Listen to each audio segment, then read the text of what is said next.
Thank you for coming. It's always good for me. You started drinking before I get here, so that's good. Please be seated. Enjoy. Thank you all for coming tonight. I appreciate it. It's great to be back in New Hampshire. Good to be here to talk about a whole lot of different issues that we need to get to tonight. Most importantly, to get to your questions, because that's what I enjoy doing the most, and that's what teaches me about the things that you care about the most. So let's start off with a few things. Since it's topical, we'll only do this briefly. I am so glad I am not a member of the House of Representatives.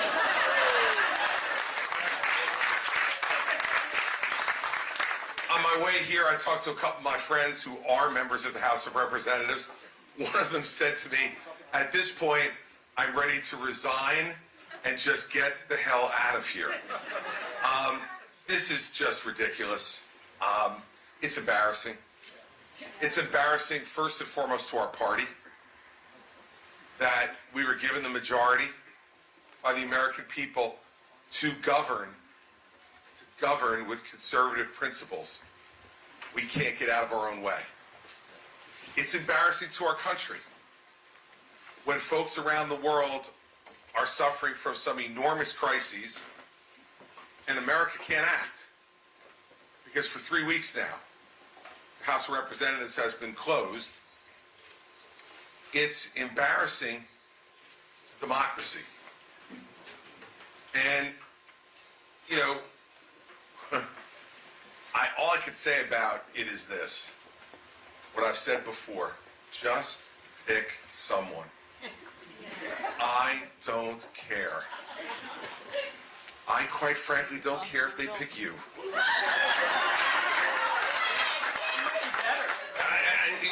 Not only it might be better, it would be better, it couldn't be worse.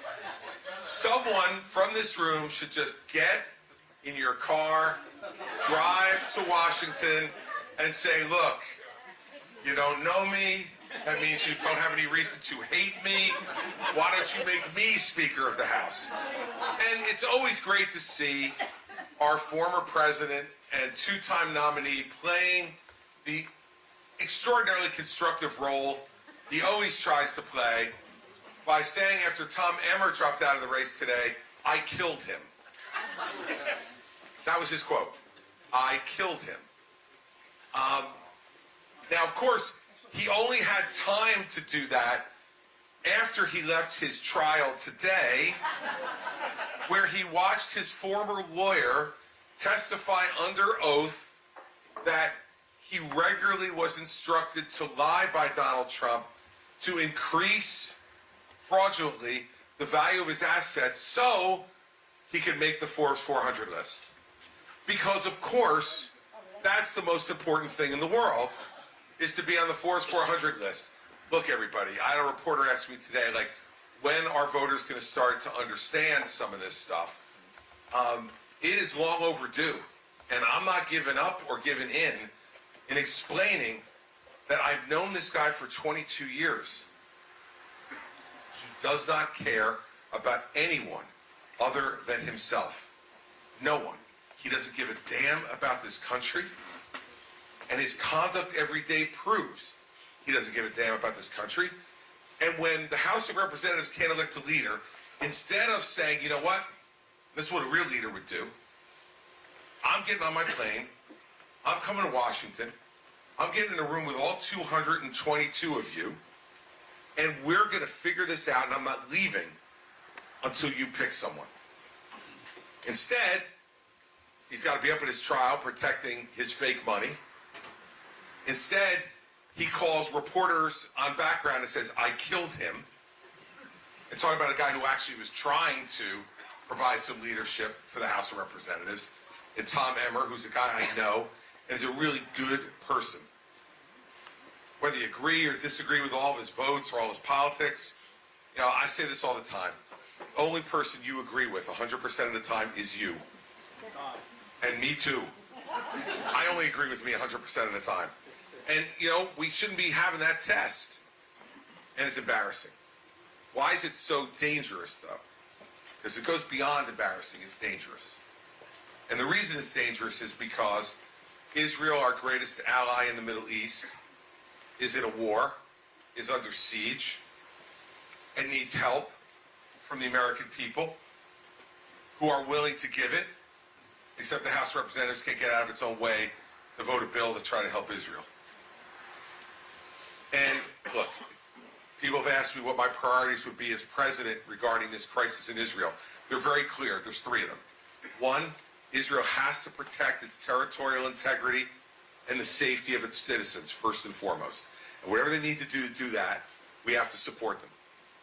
Second, Israel has to have the ability to degrade Hamas's capability to do this again.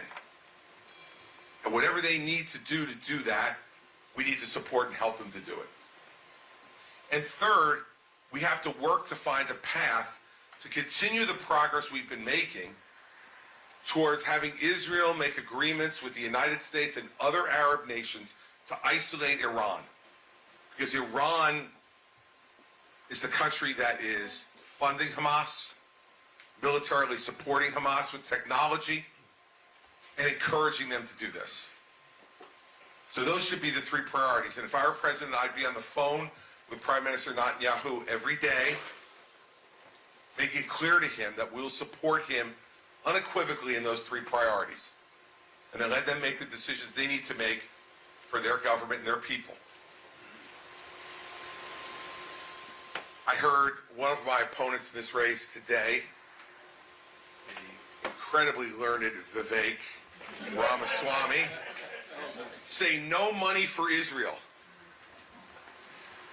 This is definitely the guy you want in the Oval Office, I can guarantee you.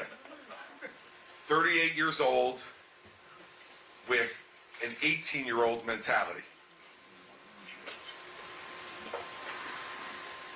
And by the way, you see other folks in this race, like Donald Trump, saying that Hezbollah is very, very smart, and that the problem is Netanyahu. Well, why doesn't he like Netanyahu? Well, you know why. Because Benjamin Netanyahu had the temerity to call Joe Biden after the election in 2020, congratulate him on winning.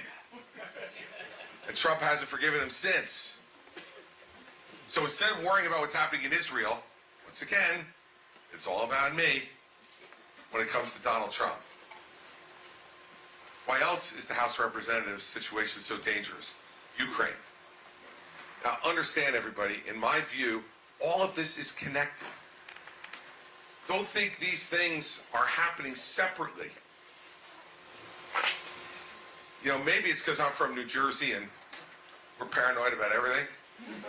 But I was taught at a very young age, there's no such thing as coincidences. And this stuff is connected. There are four bad actors in this world. Russia, China, North Korea, and Iran. And they are all four working together. China is funding the Russian war and invasion into Ukraine. And if you have any doubt about it, if you watched the news in the last week, you saw Putin and President Xi of China together, once again reaffirming there are no limits to the partnership between China and Russia. By the way, these are the pair that Donald Trump, Ron DeSantis, and Vivek Ramaswamy say, we'll just go talk to Putin and talk him out of being friends with China and be friends with us. Sure, two committed communist dictators, you're going to break them up because they find us, the biggest democracy in the world, more attractive. Sure. They're all connected. And if we don't stand up for Ukraine,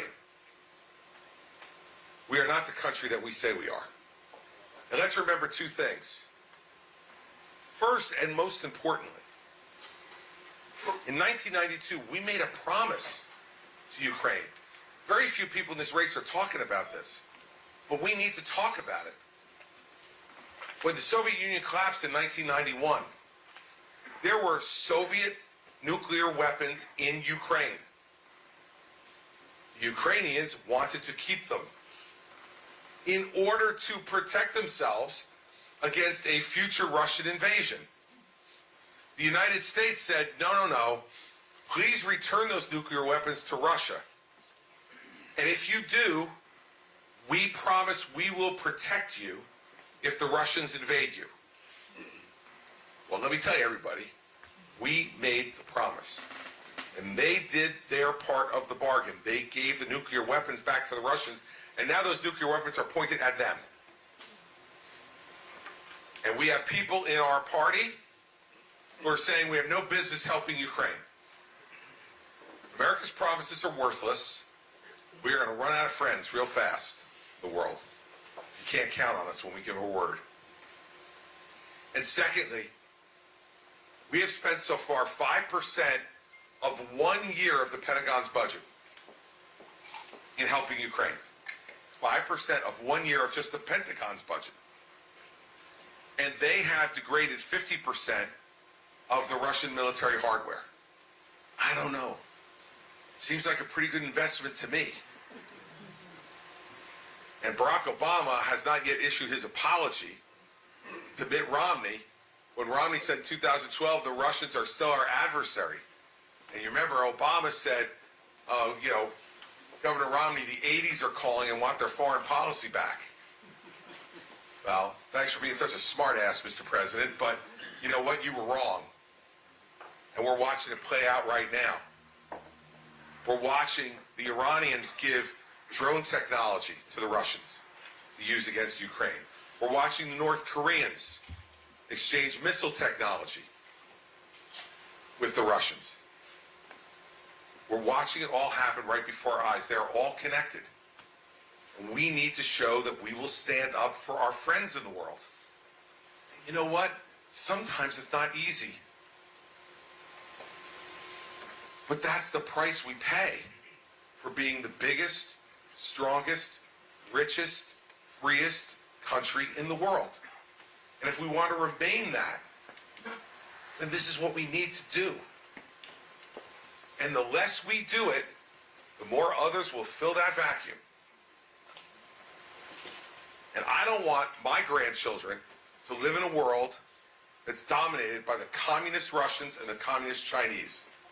That's not a world I want my grandchildren to grow up in. And I don't think it's a world you want your children or grandchildren to grow up in either. So these things are important. And lastly, before I get to your questions, we've got a southern border that is creating a national security crisis for us. We don't know who's coming across. We just know that for the last 11 months, we have averaged 200,000 encounters a month. A month. And you know how many detention beds we have? 38,000. We're having 200,000 encounters a month. So this is a complicated issue to fix the southern border. I know my buddy Ron DeSantis is up here today, wandering around New Hampshire. He says he's going to send the American army to invade Mexico. Well, there's a good idea for you. Because we don't have enough problems going on in the world. And old Ron is going to send the United States military over the border to invade our single biggest trading partner in the world. And a neighbor who we've gone without conflict with for, almost a couple hundred years. Or he says, let the army stay on our side of the border, but shoot them, his quote is, stone cold dead as they come across the border. Another fabulously smart idea. I mean, look, everybody, we're all angry about what's happened at the southern border. And we have a right to. Because we've been lied to now for a decade. Donald Trump stood in this state 8 years ago and said, I am going to build a big, beautiful wall along the entire border of Mexico, and Mexico's going to pay for it. Now, I was on the stage. I knew it was bull when he was saying it. But people bought it, and they voted for him. And just 2 weeks ago, in a public speech, he said, well, how did anybody expect I would ever get a foreign government to pay for a wall on our side of the border? Oh, I don't know, because you said it about 8,000 times during the primary. We thought you had some damn idea of what you were talking about. Excuse us. We were stupid. We believed you. He built 52 miles of new wall in 4 years. Now, I will say this. If the Mexicans knew we were only going to build 52 miles, they might have paid for it. They might have been willing to pay for that. Oh, 52 miles? We'll pick up the tab. He says, though, this time, if we don't go back, he'll do it this time. At that pace, he only needs another 110 years as president to build the entire wall. And while I'm sure he's convinced he's going to live to 187, he's not. Nor will we have him for president for that long. We don't need more lying and more easy answers to complicated problems. Here's what I would do. And none of this is easy. Number one, I'd sign an executive order on the first day to send National Guard down to our overwhelmed Customs and Border Patrol officers. They're overwhelmed because we don't have enough of them. So we need to send National Guard down there to help them to do the job of 200,000 encounters a day. Second, I would immediately ask for 10,000 new Customs and Border Patrol officers to be hired. That's not going to happen in 2 weeks.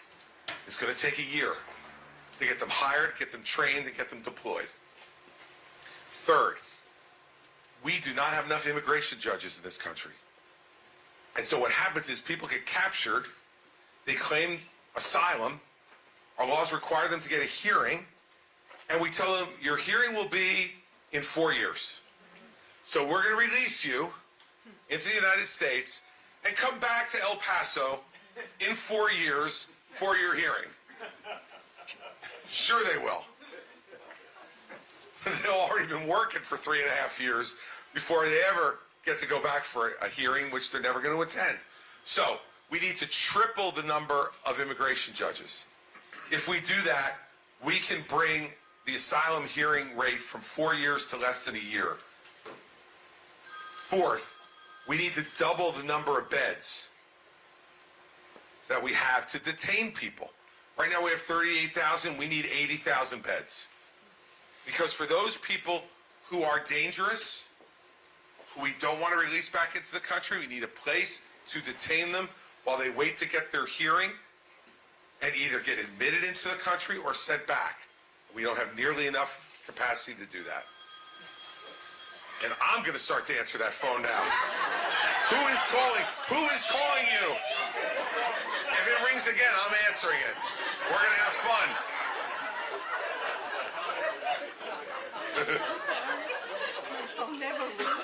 Won't that be their surprise of the evening?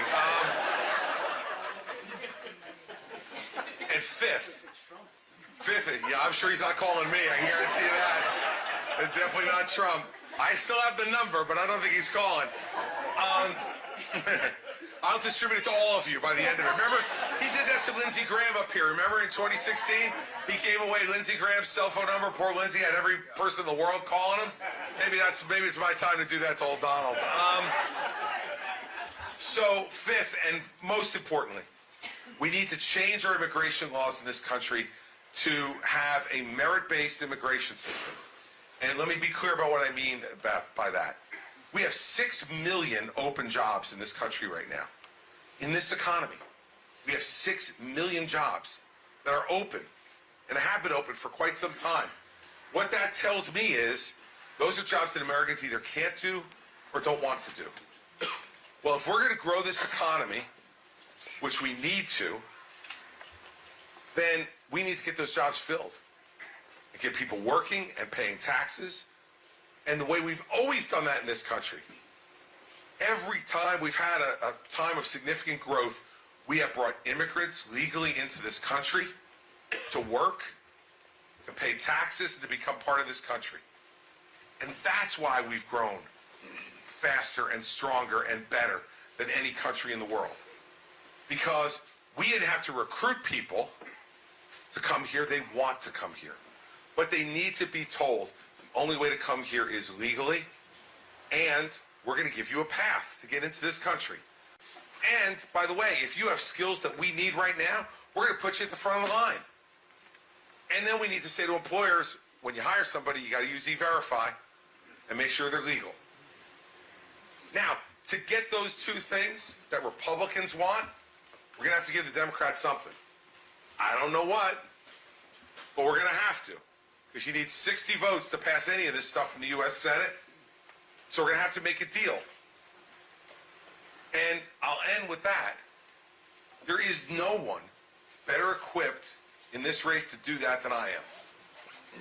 I governed a blue state as a conservative Republican for 8 years with a Democratic legislature for every day, and I mean every day, of those 8 years.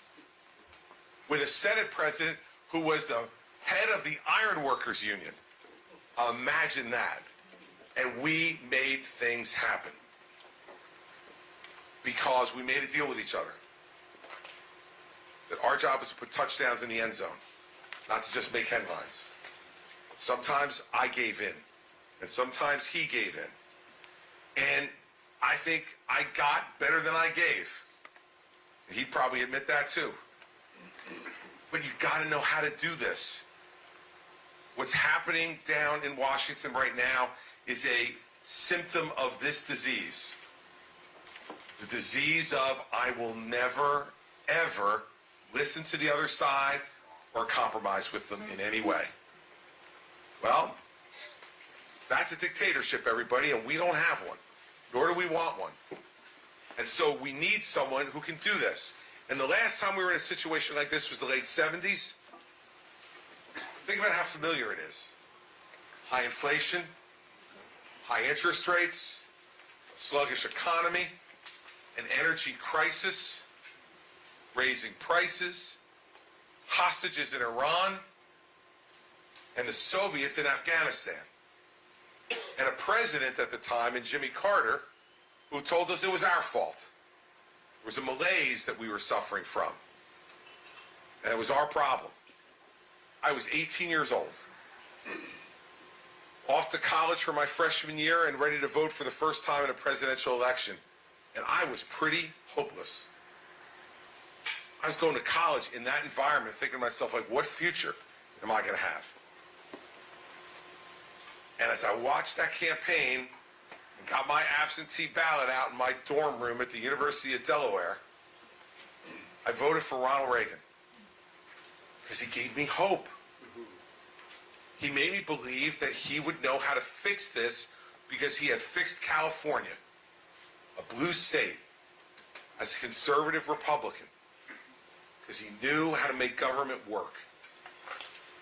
And for 8 years, that's exactly what he did. And the country has never been better than it was when Ronald Reagan left the presidency in 1989. And so we need to go back to that. We don't need a president anymore who's new at this. We've had Barack Obama and Donald Trump who are really new at it, and Joe Biden, who quite frankly is just too old to do it anymore. Just is. We need someone who can go there and do the job, and that's exactly what I intend to do. And the times are too dangerous. Too dangerous. But also too filled with opportunity for us to have it any other way. So, we got a lot of other stuff to talk about, but those are the things that were on my mind in the beginning. You know how this works. It's pretty easy. Unlike other town halls that you may go to here in New Hampshire, you don't have to write your questions down beforehand and have them screened by my staff to see if they're simple enough for me to answer. You're not going to be restricted to just 3 questions tonight from people who I know.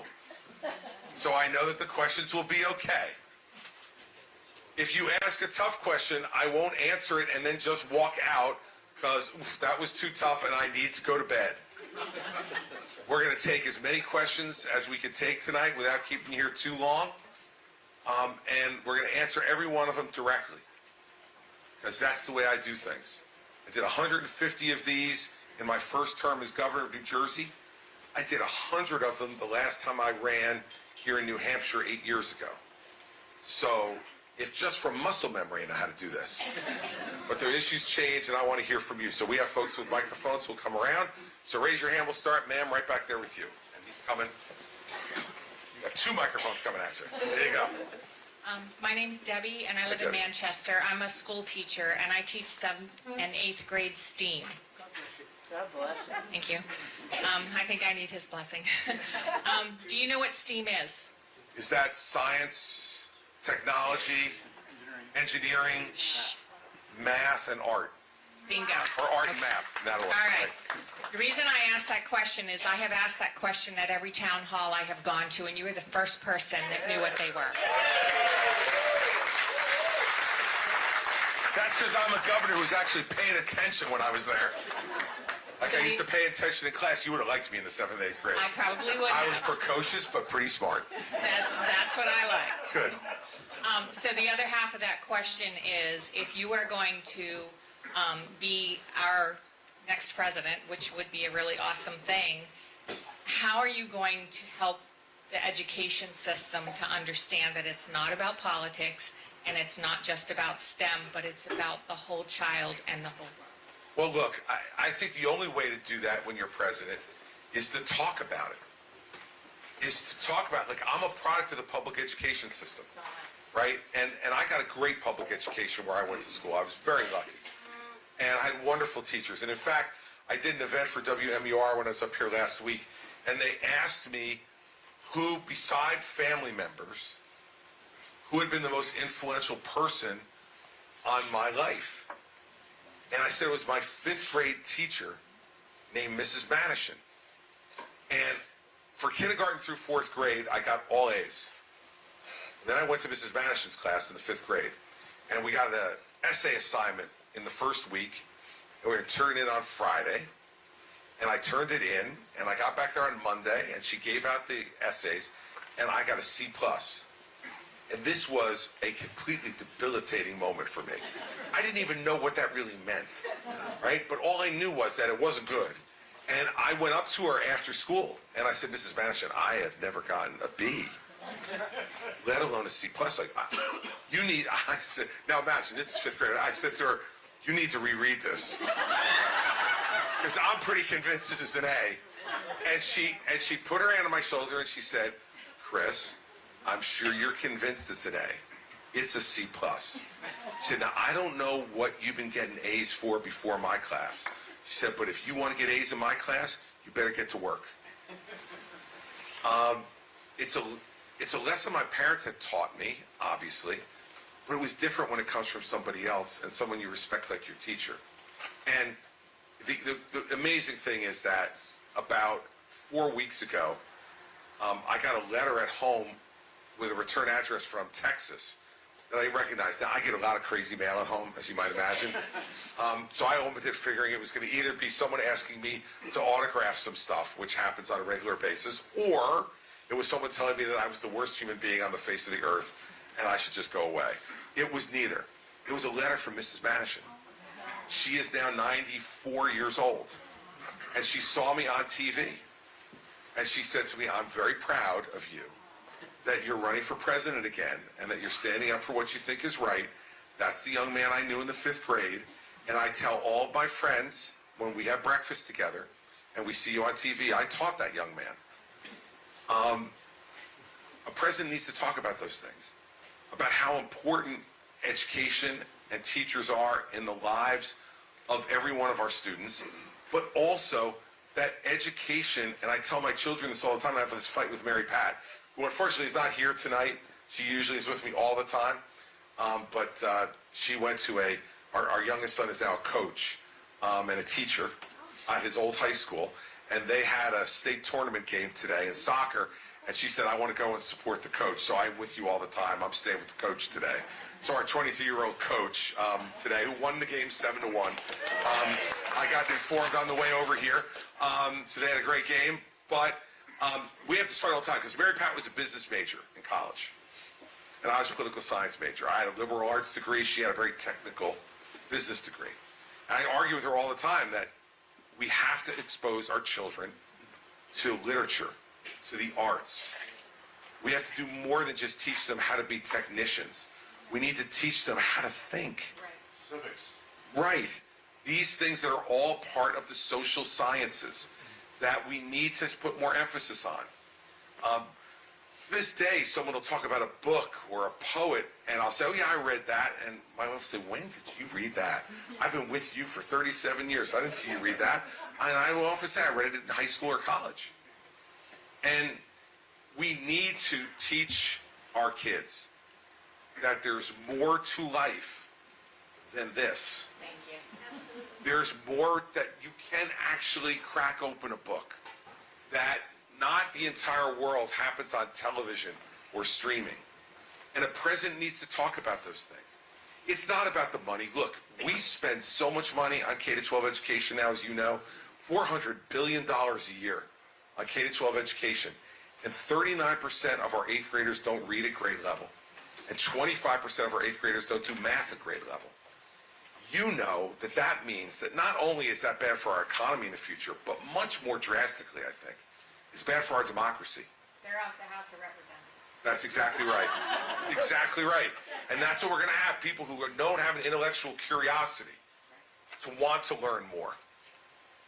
And so that's the kind of stuff a president needs to be saying and talking about, and then reapportioning money to put it behind those type of things. And, you know, there should be competition in our education system. Parents should have choice. All those things are important too. But in the end, unless we talk about education as something that leads you to be a reasoning human being, above any technical skills you learn about how to code a computer or how to do a balance sheet or, you know, work Excel, all that stuff's important and people should learn it. But you also should read Shakespeare. By the way, I give out C pluses on it. Yeah. Glad I'm staying away from you. That's it. One Mrs. Madison in my life was more than enough. And I would not be surprised if she's watching on live stream tonight. So if you are Mrs. Madison, I know I deserve the C+. I know. Next question. Who's got one? In the back. Yes, sir. Hi. Welcome back. Thank you. Good to see you again. Be here. One of the questions that I have is that obviously we're going to have a lot of battles going to be happening throughout the whole thing. I mean, the world's kind of falling apart right now and stuff. The United States itself is going to be suffering from this MAGA environment for probably decades, who knows, you know, and stuff. We're kind of hoping it's going to clear up, but we know Trump's pretty much destroyed the GOP. And with you turning around becoming president and actually being the leader of the GOP, how do you turn around and fix all of this? Because Matt Gaetz actually turned around and did what he did. And now we've got a whole house that can't even turn around and decide what the hell they want to do. And we got the crazy eights running all over the place and stuff, trying to do everything and stuff. But it also showed how much of a bunch of cowards we have with the rest of the Republican Party down there, because they will not vote for us. They will not support us anymore. They're voting for whoever the hell knows. We've seen it here in New Hampshire, but we're also seeing it now in D.C. And I'm just kind of wondering, whoever is going to be president, hopefully it's going to, we know Biden can't do it, you know, and stuff, so we're hoping it's you. But how do you put this all back together again? Because the days of Reagan's and all this other stuff won't work because of the damage that's been done. So how do you go about doing that to put it all back together again so we have a true leader that everybody can actually support? See, I'm not as pessimistic as you are. Because before Donald Trump came down that escalator in 2015, we weren't talking about any of this. And winning elections is what changes things. And you know those people you're talking about who won't do what they need to be doing? They need a president who will say, this is the direction we're going. And let's work together to do it. And right now, they don't have a president because Joe Biden's the president and they're not going to follow his policies for good reason. But when Donald Trump was there, they didn't get anything done either. What happened when he was there? We added $7.8 trillion to national debt. Why? Because that's what he wanted to do. We didn't build that wall. We didn't repeal and replace Obamacare, even though he promised that he would, and he had a Republican Congress to do it, because he's not a leader. He's a demagogue, not a leader. What leaders do is create relationships. Now, I talked about this a few times in the state, and I'll mention it again tonight. This is still a people business. This is still a people business. And everyone who's there, whether we like them or not, they all got elected by somebody in this country. And the president's job is to figure out how to try to work with them. And the only way to do that is to get to know them. And that's what I did in New Jersey. You know, like one of the silly things I did, which turned out to be really good, we have 120 members of our legislature, nowhere near what you got up here. I wouldn't have been able to do this up here. But in New Jersey, I had 120 members of the legislature. I called every one of them on their birthday, every year. And it led to a bigger conversation. It wasn't just happy birthday, goodbye. But we started to talk, and then I would invite them to my office. And I'd get to know them. I'd get to know who they were married to. If they had children, I'd hear about their children. I'd ask them, like, why did you come here in the first place? Like, what motivated you to run? What were you hoping to accomplish? What haven't you accomplished yet that you'd like to? How can I help you accomplish it? I spent more time with people I couldn't stand than I could count. Like, a lot of people were just not really very nice people, but they got elected too. I spent even more time with people I didn't agree with, but they got elected too. And when you're the governor, you have the greatest home field advantage in your state. I sat in the same office where Woodrow Wilson sat. And I used to remind everyone who came in of that. And they'd look around and I could tell. They'd look around and go, maybe me. Maybe me someday. No, but today it's me, pal. So let's talk, right? If that's a good home field advantage, the Oval Office is the greatest home field advantage in the world. And you got to use it. And so is Camp David. And so is Air Force One. And so is Marine One.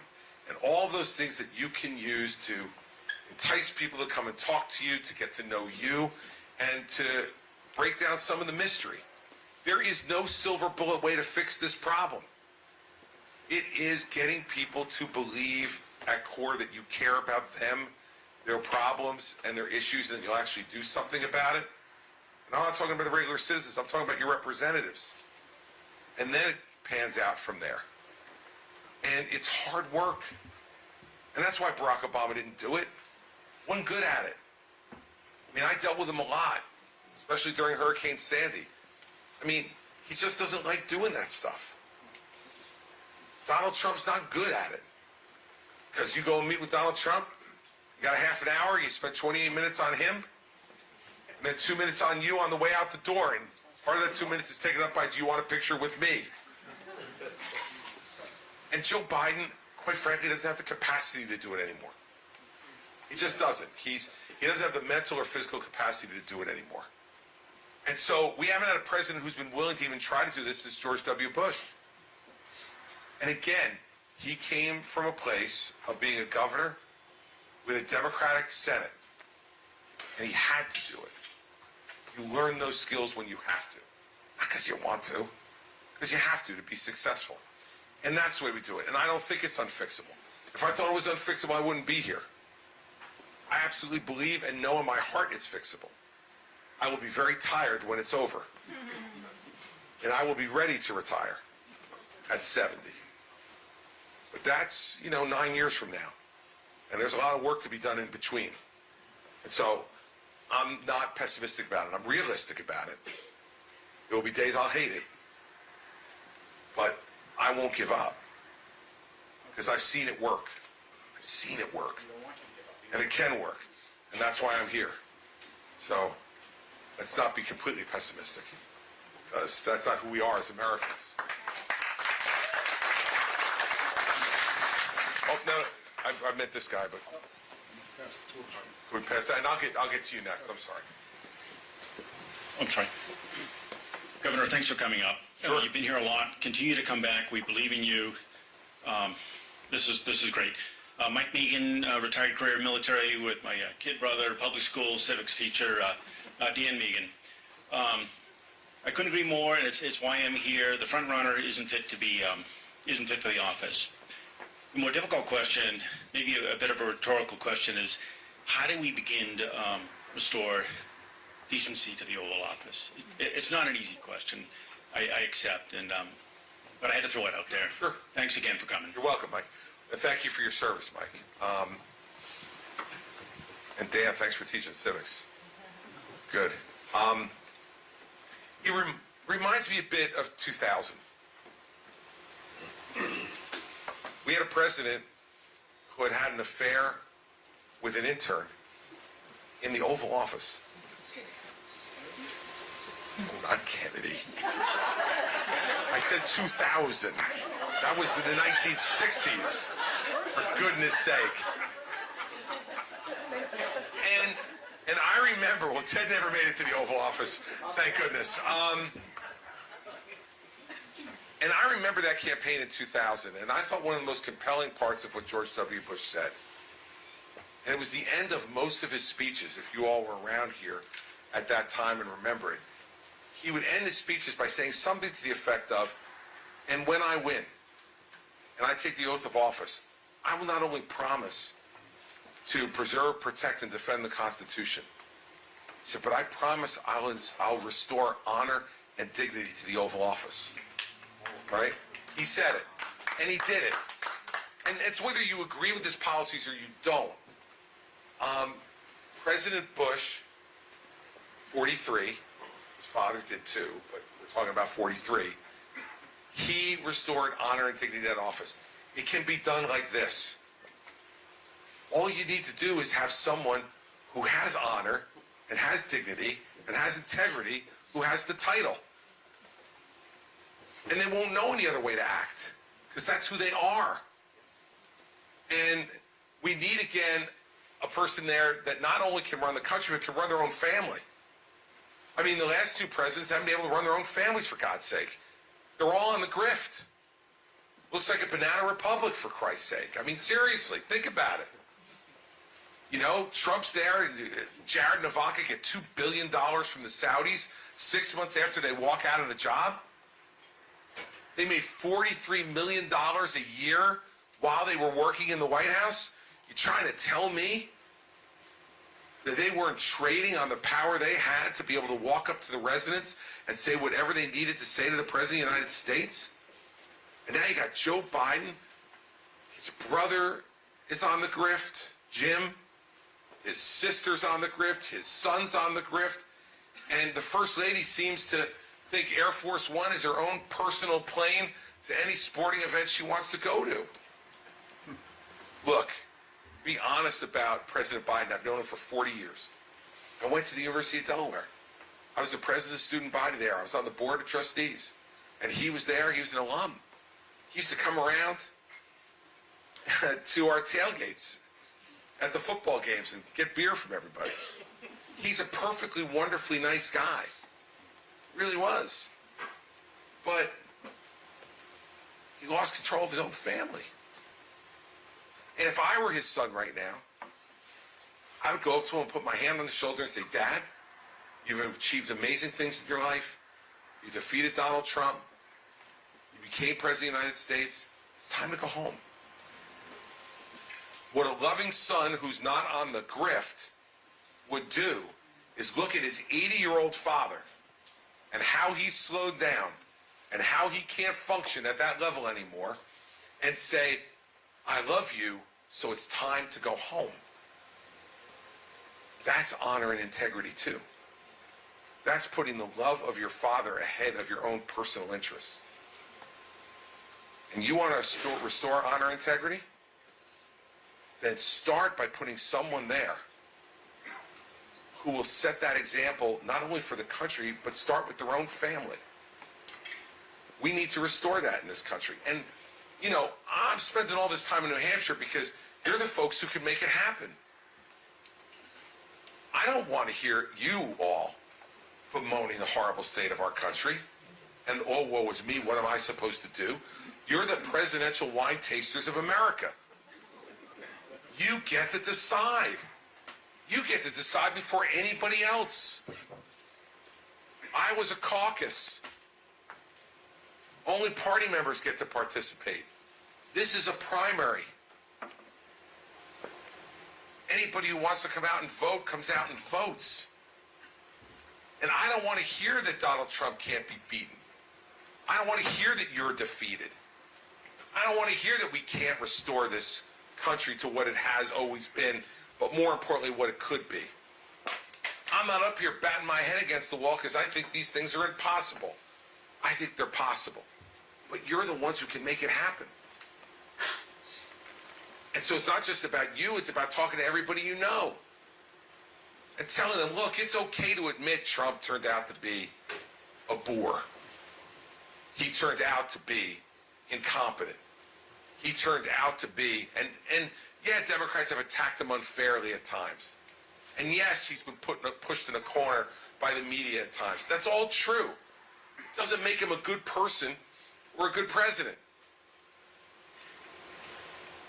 And so we need to get back to that. You want to restore that? Elect someone who you believe will put their heels down and stand. That's what we need to do. Can we go back to that guy? Yes, sir. Yes, thanks for coming. My name is Ed Cody. I'm a veteran. Seen a lot while I was there and affects me, on a daily basis.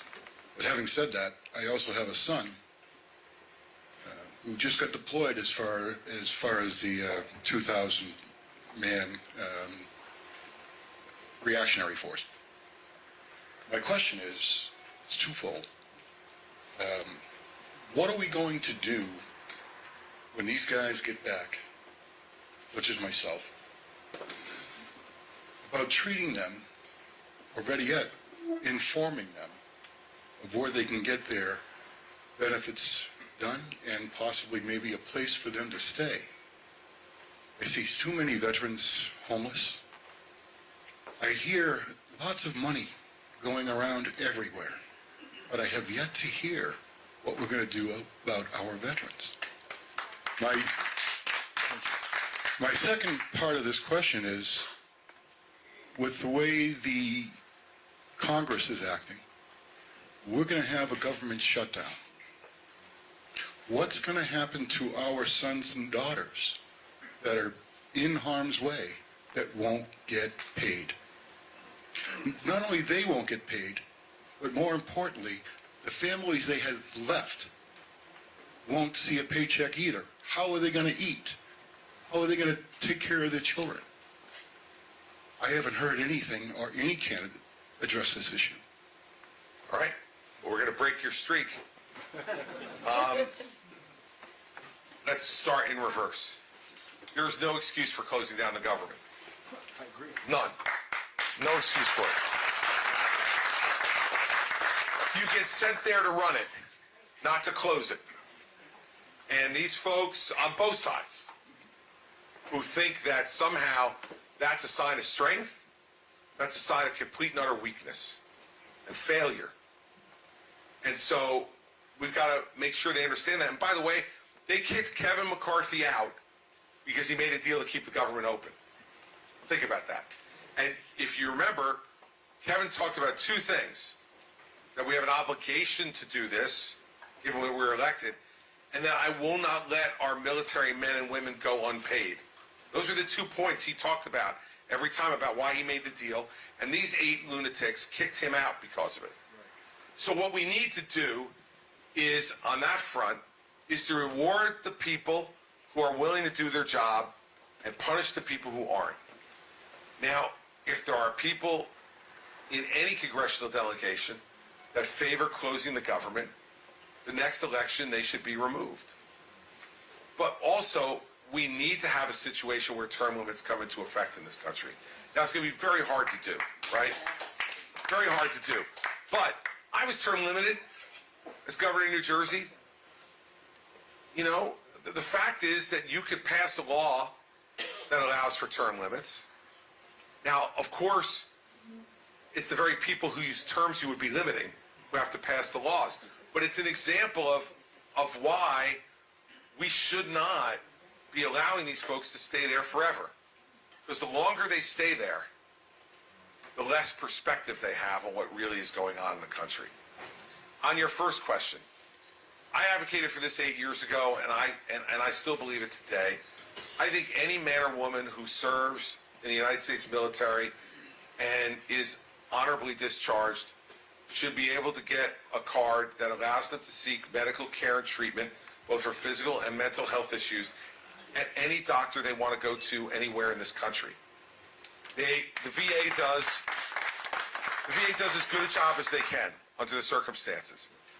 But we have folks in our military and who retire from our military who continue to have ongoing issues, as you alluded to. And those issues need to be addressed. And a lot of those issues are severe enough and in enough of a crisis that they can't wait weeks or months to get an appointment at the VA. They need to be taken care of quickly. And if we're providing health care to lots of other people in this country ahead of our veterans, our priorities are misplaced. And so, to me, it would be very simple. If you leave the military and you're honorably discharged from the military, then you should get a card that allows you to go and seek treatment wherever you want for the rest of your life, given what you've given to this country by serving and putting yourself in harm's way and your family, because every day you serve, they serve too. No one can tell me that a spouse or a child is not feeling the effects of their spouse or father's service just as much as the person doing the service is, because their absence leaves a hole that cannot be filled.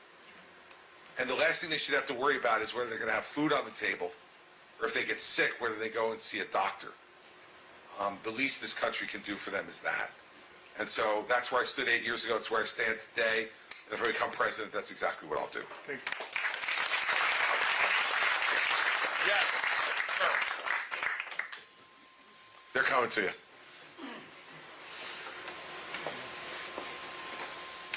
Thank you for taking my question.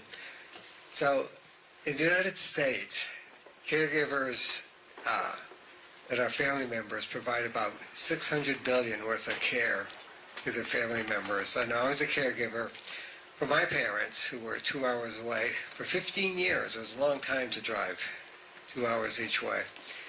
And my wife was caregivers to her parents, and I know some of the other ones here were also caregivers. It's very, very common. And, you know, we need help when we're caregivers. We can't do everything ourselves. We get exhausted when you're caregiving for your wife. I just heard so many stories about how exhausted it is. I saw my father in his late 80s trying to be the caregiver for my mother, and just like exhausting him totally. So what help do you think we can give caregivers in this country? Well, you know, I did an event, it was in Concord, I think, last week. And some of you, I think, were there and heard me talk about this, so forgive me for repeating it for the people who already heard it. But my dad just went through this. My mom died 20 years ago. And my dad got remarried 6 years or 7 years after that. And my stepmom wound up getting Alzheimer's and being really debilitated by it. And for over 3 years, my dad was the sole caregiver for her. Even when she no longer remembered even who he was, couldn't remember what he was doing for her. And my dad is now 90. This was occurring in the years that he was 86, 87, and 88. And she looked fine, and my dad looked like he was going to die. He didn't have a moment to himself. He could never leave her alone. He had to get people to come and sit with her. He tried to get caregivers to come in the house. She rejected it. It disturbed her. They were strangers, and she wouldn't permit them in the house. She created such an atmosphere that they couldn't stay. So my dad was really on his own. And so I understand this personally, as I watched it happen. And I was convinced that if we didn't get some kind of help, that ultimately it would kill him before it was going to kill her. And it's a complicated issue, but it seems to me that we have to make sure that we rejigger Medicare to allow for and in fact reimburse appropriately in-home caregivers for folks who are suffering from diseases which make them unable to care for themselves. It could be a lot of different things. Alzheimer's obviously is the most obvious one, but there are also cancers that the treatment and the disease render people, so unable to help themselves that they need to have a 24-hour caregiver. And there's other diseases as well that do that. I worked on this regarding folks with developmental disabilities in New Jersey, where folks were defaulted to institutionalization and just didn't think it was appropriate. And we worked hard to change the system in New Jersey and make it much more home-based, but you have to provide the care you need in that place. So I know it can be done. And that's what we need to do, because we have a situation now where our population is aging. And the baby boomer generation is now aging, and they're our largest generation, and they're going to need help. And so we need to change the programs that we have available to us, take an emphasis out of in-institution care, and put more of an emphasis on in-home care. And so it's not going to be, I don't think, more expensive. It's just going to be spending the money in a different way. And I think most people, if they can stay home, would prefer to stay home, even if they're not exactly sure that that still is their home. There is something familiar about it to them. And there is something comforting about that, not only to the afflicted, but to those who are participating in the care as well. And so having lived it, I understand it, and I think we can do that. We can change and reallocate the way these programs work, put more of an emphasis on that. I think it'll make the caregivers healthier, and it will make the afflicted more comfortable. And as a result, let them live the remainder of their lives in dignity. And that's what we should be shooting for, because that's what I certainly wanted for my dad and my stepmom.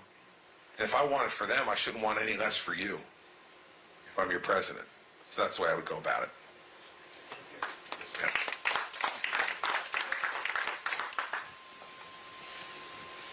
So you said earlier about employment, that there's a lot of jobs available, but there's not a lot of people who either, one, can fill the job or don't want to fill the job. So I am one who wants to fill the job. I am a single mom who had to fight just to get to my graduate degree in clinical mental health, which means I have a lot of student loans. So how do you plan to work on reducing the student loan or increasing like grants and stuff to help for those student loans or for people like myself to go to school? Well, there's probably little that I would do for people who currently have loans. But we need to deal with the future in terms of the cost of education. And what I've said all along is that any institution of higher education in this country that increases their tuition and fees more than the rate of inflation should not get any federal money at all. No grants, no loans, no research in investment, none of it. Because what they're doing is they're taking advantage of the fact that the American people want to be generous to help people get an education, so they make loans available and they say, well, we'll just keep increasing the price because you can just borrow more. And they're playing the system. The educational institutions are playing the system. And the people who are getting hurt are the people who take out the loans.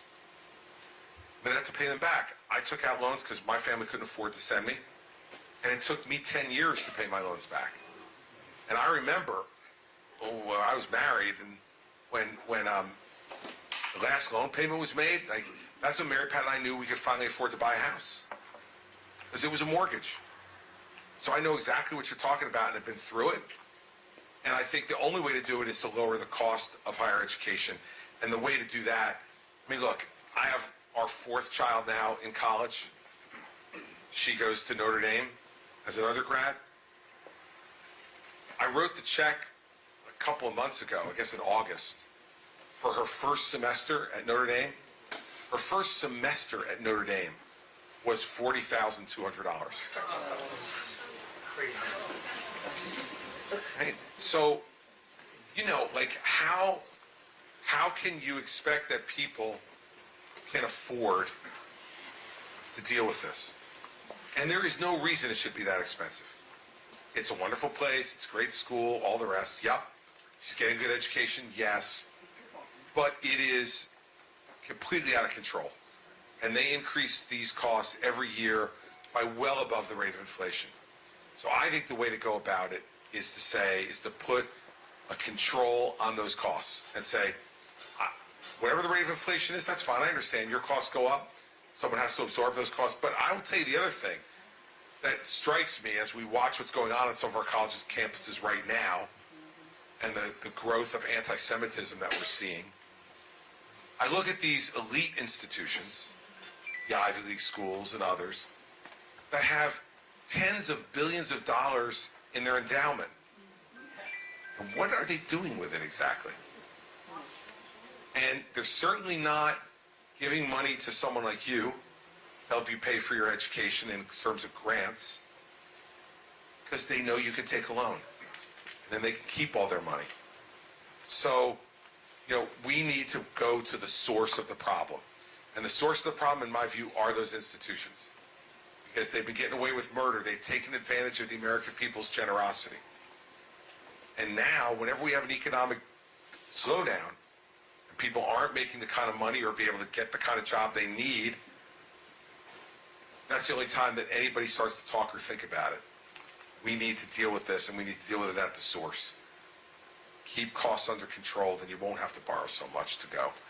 And it won't take you as long to pay it back. I am not, though, in favor, I want to be clear about this, about forgiving loans. I just think it's the wrong message to send. And I think it's wrong for the people who decided to pursue another course, not go to school. Go out and start to work right away, start their own business, do whatever, and now we're using their tax money to pay off loans that they didn't take themselves. So that's why I think the source of the problem is the cost, and that's what we need to go after that. I had a regular joke when I was up here 8 years ago, that I went to one of the schools here and in New Hampshire, and they had a rock climbing wall. And I thought to myself, really? In the Granite State? We have to actually have a rock climbing wall? Go outside. You have rocks that you can climb. Lots of them here. I used it just as an example of the excess that's going on. The excess that's going on is unacceptable, and you pay for it. And it's not right. And so I think that's the only way to go about fixing the problem, because otherwise they're just going to continue to charge as much as you can borrow. And maybe they don't need like 18 vice presidents. That might help too. But I don't want to manage their business for them. That's not what Republicans do. I'm going to tell them these are the rules. And then you manage your business and spend your money on what you can, but not over the rate of inflation. If it goes over the rate of inflation, then you're not getting any federal money for anything. And believe me, when they're threatened with not getting checks from the federal government, they'll get in line really quickly. That tuition will not go up nearly as much. So I wish you good luck. Got it. Quinn. Quinn, you are here. You have made it. I didn't see you initially. I was concerned. I was worried. I thought you had been kidnapped by the DeSantis campaign and sent to a tunnel in Gaza. But luckily you are here. And it is your turn now to ask your regular evening question, whatever it will be. Welcome. Appreciate it. You're welcome. So first and foremost, congrats on qualifying for the third debate. Look Thank forward you. to hearing your perspective. And thank you to all of you who contributed to me to help to make that possible. I appreciate it. So as you mentioned in your opening remarks, the third GOP nominee for Speaker just dropped out. The House currently looks incapable of governing, how can candidates possibly coalesce around one Trump alternative when they can't even pick a speaker? And what does this division at the highest level tell you about your party's health? Thank you so much. Well, it's not very healthy in the House of Representatives, as I said off the top, Quinn, and part of that is because of gerrymandering, as you know. We gerrymander these House districts so that there's maybe only 50 competitive districts out of 435. And what that means is for the 385 that are not competitive, all they ever care about is a primary. If they don't get primaried, they're in. The Democrats don't have to worry about a Republican, the Republicans don't have to worry about a Democrat. This gerrymandering is destructive. It's destructive because no one has to come to the middle. And that's what you're seeing inside our own caucus, is that there is a fight now between those folks who are in the competitive districts who say, look, my folks sent me here to govern, and they want me to do something, and not having a speaker is unacceptable. We need to get one. And then the people in the gerrymandered districts, which are the majority, who say, to hell with that. All I got to worry about is a primary. Gerrymandering is an enormous, enormous problem in helping to cause our governing divisions. And so one of the things that, it's like term limits, though. The only people who can fix it are the people who are benefiting from it. And if you think Matt Gaetz wants to be in a competitive district, you're crazy. Marjorie Taylor Greene in a competitive district? I don't think so. Matt Rosendale in a competitive district? No. Nancy Mace from South Carolina? No. Look, you're going to need a president who's willing to, put their fist down on the desk and say, we need to do something to fix this. And that's going to be hard. I will tell you right now, I can't guarantee you that I'd even be able to do it. Just can't. Because, what they care about more than anything else in the world is their title. Much more than what they've accomplished when they're in the job. They care about the title. They like people calling them congressman. They like people calling them senator. And that ego problem, combined with the gerrymandering problem, is a really tough nut to crack. Now, as it applies to this race, every day, Donald Trump's giving us more news and more information for us to decide to abandon him. And it happens quickly. I mean, think about just in the last 24 hours. Another of his lawyers, Jenna Ellis, has pled guilty in Georgia and agreed to cooperate and testify against him not only in Georgia, but in the federal January 6th case. And then on my way here, a news story came out saying that Mark Meadows, his former chief of staff, has received immunity from the prosecutors and will testify against Donald Trump. Now, I want you to think about that. I will tell you a personal story about this. Because back in 2020, I played Joe Biden. I had to take some sedatives, but I played Joe Biden in debate prep for Donald Trump. And it was right around the time that he named Mark Meadows his chief of staff. And Trump called me. And he was on the speakerphone in the Oval Office, and he said, I want to introduce you to my new chief of staff. He's going to be the next James Baker. And it was Mark Meadows. And I said, geez, Congressman, at least he didn't set the bar too high for you. Only James Baker. My point in telling that story is that I guarantee you, now that Trump knows he's testifying against him, Mark Meadows will become a lying thief, according to Donald Trump. All of a sudden, he will become scum. Sidney Powell, who pled guilty last week, now he says, she was never really my lawyer. I barely knew her. Meanwhile, he put out tweets saying she was an important part of his legal team during 2020. Soon, I'm sure, he'll be telling us he didn't know Rudy Giuliani either. Hard time saying you don't know Mark Meadows. My point to you, Quinn, is that I know it's 3 months or so until New Hampshire votes. It's a long time. Things happen like this now. Your generation is forcing this on us. You want to know everything now. You got your phone. You got your computer. You want to know it the minute it happens. And now you have the society you want. We do. We know everything like this. Can you imagine how many snapping fingers can happen in 3 months? And none of it's going to be good news for him. And you know why? Because he's a bad guy. And I used to say this when I was a prosecutor all the time. When my folks would bring me a case against a public figure, and it wasn't quite right. It wasn't ready. We didn't have enough. I would say no to the cases.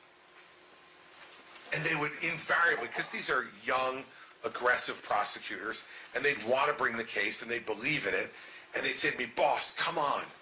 You know he's guilty. I'd say, no, that's not the way it works.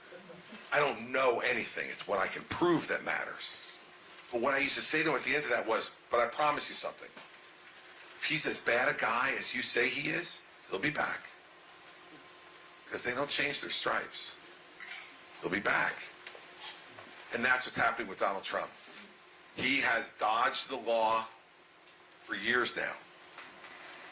But eventually, when you keep breaking it, it comes back. This news today on Mark Meadows is the worst news that he could have ever gotten. And I've known him for 22 years, Quinn, and I can guarantee you tonight, when he goes to bed in Bedminster, New Jersey, 10 minutes from my house, 10 minutes, he is going to be lying in his bed, staring at the ceiling, trying to remember every illegal direction he gave to Mark Meadows.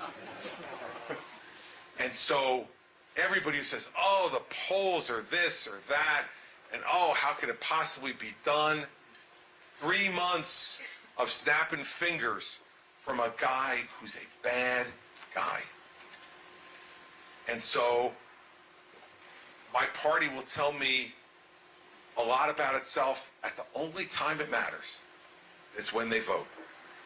I used to say to reporters all the time when they talk about my poll numbers in New Jersey, which would go up and down, and they were as high as in the 70s, they were as low as in the teens, and every place in between, because, man, I do stuff. And when you do stuff, people react either really well or really poorly. But I say to them all the time, I don't care what my poll numbers are, except on election day. That's when it matters. All the rest of the time is just, running commentary on what people think of you from day to day. It shouldn't influence how you do your job. Do your job. So I can't tell you what the state of my party is. I'll tell you after they vote here in New Hampshire, after they caucus in Iowa. Is that my alarm? Was that you? Does that mean it's time for me to stop and go home? No, okay. So what you need to, and we need you to do it more than you need any of us to do it. You've got to believe that you can make a difference. You've got to believe that facts matter. And as many times as you see examples of right now where you think it doesn't, I understand you questioning it. But, I got told this by a teacher in high school, my government teacher, and he was stealing it from somebody, I'm convinced, because he definitely was not this clever. But he said, remember something, Chris? He said, a small band of people committed to the truth can change the world. And I said, really, Mr. Hill? How do you know that? He said, because it's the only thing that ever has. And that's what we got to remember in this state, is it's the only thing that ever has. And so I don't sit here every day and navel gaze, Quinn, and go, oh God, what's the state of my party today? I am the party. And maybe you will be someday too, when you get to vote and decide which party you want to be in, and start to shave and all the rest of that. Maybe you will be. And I hope that you don't become a navel gazer, always pondering about what is the current state of whatever. Change it. And if you like it, preserve it. But don't ever give in to it. Ever. Stand your ground. I'm glad you came here tonight without your mother. That's pretty cool. Oh, is she here? I see, he texted me and he told me you weren't coming. Last minute. Did he badger you into it? He did. I figured as much. I'm so sorry. Good to see you here tonight, Quinn. All right. Was it Margaret Mead? Good. I know it wasn't my high school government teacher. That much I know for sure. Yes, sir, in the back. You had your hand raised, right? Yeah. You mentioned term limits. Is Bill Belichick too old to be at the top of the New England Patriots? All right. I will tell you this. And this will get your attention. I am a Dallas Cowboys fan. Now look, I'm in New England, and you people are booing the fact that I'm a Cowboys fan. Are you kidding? All we've done is suffer for 30 years while you've been winning Super Bowls, and you're booing me? I'll tell you this, I'd take Belichick tomorrow. So if you want to give him to Dallas, we'll take him. We'll take him. Ah, he's a cheat, sure, who cares? I'm from New Jersey. But all right, so you want to know how did I become a Cowboys fan in New Jersey? 2 reasons. Number 1, my dad was a Giants fan. And in the years I was growing up, the Giants stunk. And my father used to throw things at the TV on Sunday. And I'm like, well, I definitely don't want to root for whoever he's rooting for because they just get him angry. And 2, at 8 years old, I watched my first Super Bowl, and the quarterback for the Dallas Cowboys was Roger Staubach. Captain America, and I just spoke to him 3 days ago. And one of the most amazing moments of my governorship was that's really literally why I became a Cowboys fan. I saw Roger Staubach, I thought he was great, and I became a Roger Staubach fan. He played for the Cowboys, so I was a Cowboys fan. I've been one ever since. But one of the greatest moments of my governorship was one day my secretary walked in, and she said to me, NFL Films is on the phone for you, but they won't tell me what they want. So I get on the phone. Governor Christie, yes, this is so-and-so from NFL Films. We are doing a documentary called A Football Life on Roger Staubach. And we've been communicating with Roger about the film, and he wants to know if you'll be in it. And so if you can bear it, you Patriot fans, if you go and you go on YouTube and you look up Roger Staubach, A Football Life, and you go to just the last 2 minutes, you don't have to watch the first 50. I'm in a bit of the first 50, but in the last 2 minutes, they ask me about Roger Staubach, and I am the voiceover on some highlights of his. And I say in there, generally, I don't remember my exact quote, but it was something like this. I try to teach my children that there still are American heroes, and there still are people that you can look up to. And Roger Staubach is one of them. And I said, in the end, there are lots of different American heroes, but there's only one Roger Staubach. And that is like the end of Roger Staubach, A Football Life. And it came out on a Thanksgiving day after the Cowboys game they had on NFL Network. And I made my entire family sit down and watch it. And it was one of the most exciting moments of my governorship. And Roger then sent me a football, an autographed football that said, "Governor, you're the best. Well done, Roger Staubach." And that still sits in my office today. So you want to get rid of Belichick? Bring him on, baby. We'll take him in Dallas. We've had some pretty lousy coaches. We'll take Belichick even as old as he is. All right. Yes, ma'am. Just get a microphone first. Oh, he's being too harsh. So I went to one of your other events, and we talked about Social Security, and you said means testing. But in 2024, there's going to be $168,000, that's the very top, that you get taxed on, or you take that money and it's like the government takes it and puts it in an account for you, Right. basically. That's the theory. Right. So But that's the top. So why is it not more so that, I mean, there's a whole lot of people out there who earn more than $168,000 a year. So instead of means testing and say, even though you've put in for 30 years, guess what? You don't get any money. Why don't we just raise that rate or everything that you earn, and then you get your money back and you feel good about it instead of means testing? Well, here's what I'm concerned about with that. I'm not concerned about the people who are making like $5 or $10 million a year. I'm concerned about the people who are making between $168,000 and $500,000 a year. Because I'll tell you, in my state, like a couple making $300,000 a year are a cop and a teacher. And they're barely getting by in New Jersey, right? So I am programmed by my experience. And I don't think it would be fair to raise taxes on those people. I just don't. I don't think that, and you're going to have to capture them to get up to where you want to get to. Like, you can't put donut holes in all these things, right? You gotta, if you're going to lift the cap, you're going to lift the cap. And I don't think it's fair to lift the cap on folks who are essentially, in most of the Northeast, middle-class people. That's why I want to go after the wealthier people through means testing. Because if you've been extraordinarily lucky in this country and you've gathered, and I'm talking about significant wealth, tens of millions of dollars in wealth, then do you really need to get Social Security?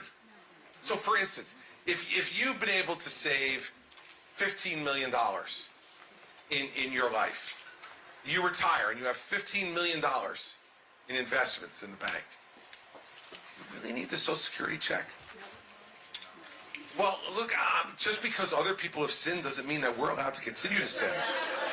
Okay? I mean, you know, I got taught that by my parish priest a long time ago. I said, well, he did it, and he's like, yeah, well, doesn't exonerate you, son.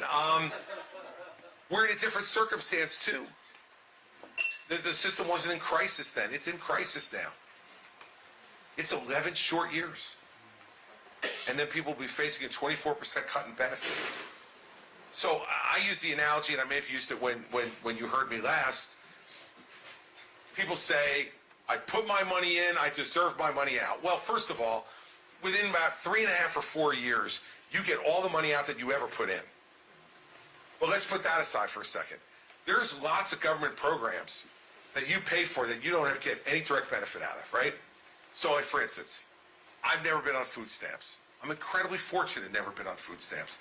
But I pay for food stamps with my taxes, as do you, every year. But I'm okay with that, because I don't want anybody in this country going to bed hungry if I can avoid it. And so if part of it is I'm paying so that someone who is less fortunate or just in a bad run of luck can have food for themselves and their family, I'm willing to pay for that because I've been successful. And I'm not getting a direct benefit from it. But what do I say? I want that part of my money back. I never was on food stamps. I think that we need to look at Social Security for what it was originally intended to be. It still is for tens of millions of people. It's a safety net. It's a safety net that makes sure that no one grows old in poverty. It's why Roosevelt started it in the beginning, because everyone's pensions were wiped out by the crash. And people were losing their homes, losing their possessions, and were aging in poverty. Social Security was meant to say, that will never happen again. And by the way, it's been a successful program. We generally don't have, there's always exceptions, but we generally don't have people growing old in poverty in this country. They can afford a roof over their head. They can afford food on the table. They can afford to heat or cool their homes. Those are the basics. Mark Zuckerberg doesn't need that, right? He's going to heat or cool his homes, plural, without ever having to worry about the Social Security check. Warren Buffett doesn't need it. Donald Trump doesn't need it. Okay? But I bet you he's collecting. He's 77. And so that's why I prefer means testing to raising the cap, because when you raise the cap, you're going to catch a lot of middle-class people in between who are going to pay a lot more. Because remember, as you know, you pay it. That's a big tax. I remember when our oldest daughter got her first real job after she graduated from college, and it was in Chicago, and she got her first pay stub and paycheck because they hadn't direct deposited yet. She hadn't gotten them all the stuff. And she called me and she said, I don't want to seem stupid to Mom. She said, but who the hell is FICA? And I said, welcome to adulthood, sweetheart. FICA is for Social Security, so when you retire, you're going to get payments from Social Security. And she's like, I'm 22. And I'm like, yeah, we love you. You're going to be paying for a long, long time. So that's the way I feel about it. It's an argument, and one that will be had when we do Social Security reform, no doubt, because I think Democrats will be in favor of lifting the cap. So it's going to be an argument that we have. So it's a perfectly valid question and a valid position. I just disagree with it, and I think the other way is better. All right. Yes, sir. Right in front. This one will be easy. Okay. Now that I'm Speaker of the House, Yeah. Congratulations. thank you, and you're President, we have a What a team we are. we have a mental health problem in the United States. I need some ideas for the House here to pass something to reform it. What can you help us with? Look, mental health is an issue that hits on the question that gentleman asked, our veteran. It's one that hits on all of the drug abuse issues that we have in this country. 110,000 people last year dying of overdoses in this country. It's now the leading killer among men 18 to 34. Oh, drug overdoses are the leading killer among men 18 to 34. And it's a huge contributor to our homeless problem, which he also mentioned in the context of veterans, but it goes beyond veterans. Here's the way I look at it, and there's a rhetorical way to deal with it and then a practical way to deal with it. On the rhetorical way, we have such a problem with both the provision of mental health treatment because we don't ask, because we don't talk about it.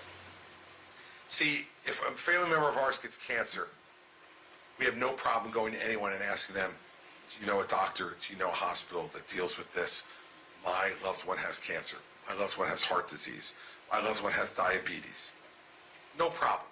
Even though human behavior can and often does contribute to all of those diseases. We have no problem with it.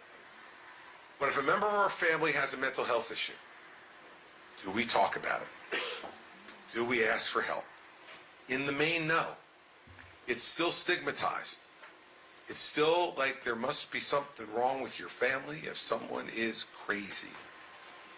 Just that word is pejorative and places a value judgment on it. It's a disease, like diabetes, like cancer, like heart disease. It is a disease. And a president needs to start talking about that and drug abuse in that way.